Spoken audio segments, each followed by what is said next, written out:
Abituriyentlarga muhim ma'lumotlar. Yurtimizda oliy ta'lim muassasalariga kirish test sinovlari yakunlandi va ballar e'lon qilindi. Endi esa abituriyentlar uchun eng muhim bosqichlardan biri, ya'ni oliy ta'lim muassasasi va ta'lim yo'nalishini tanlash jarayoni boshlandi. Yo'nalish tanlash 25-iyuldan 8-avgustga qadar, ya'ni 15 kun davom etadi. Bu davrda abituriyentlar 5 tagacha ta'lim yo'nalishini tanlashlari mumkin. Biroq bunda muhim bir talab bor. Tanlangan barcha yo'nalishlardagi mutaxassislik fanlari majmuasi va ularning ketma-ketligi bir xil bo'lishi shart. Masalan, agar siz testni birinchi fan matematika, ikkinchi fan fizika kombinatsiyasi bo'yicha topshirgan bo'lsangiz, tanlaydigan barcha yo'nalishlaringiz ham aynan shu fanlar ketma-ketligiga mos bo'lishi kerak. Abituriyentlar bir oliy ta'lim muassasasidagi turli yo'nalishlarni yoki turli universitetlardagi o'z fanlariga mos yo'nalishlarni tanlashlari mumkin. Shuningdek, ta'lim shakllarini ham aralashtirib tanlash imkoniyati mavjud. Masalan, birinchi va ikkinchi tanlovda kunduzgi ta'limni, 3-chi, 4-chi va 5-chi tanlovda esa kechki yoki masofaviy ta'lim shaklini belgilash mumkin. Abituriyentlar tomonidan oliy ta'lim muassasalari va yo'nalish tanlayotganda 5 ta yo'nalishni tanlash majburiymi degan savol ham tug'ilishi mumkin. Yo'q, abituriyentlar 5 ta yo'nalish tanlashi shart emas. Tanlovda ishtirok etish uchun abituriyent kamida bitta ta'lim yo'nalishini tanlashi shart. Lekin qolgan yo'nalishlarni tanlash ixtiyoriy, ya'ni abituriyent xohlasa 2 ta, xohlasa 3 ta yoki 4 ta yo'nalish tanlashi mumkin.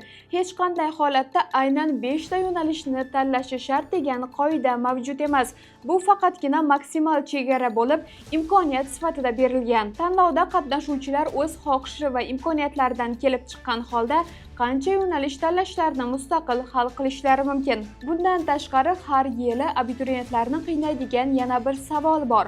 Tanlov ustuvorligi nima?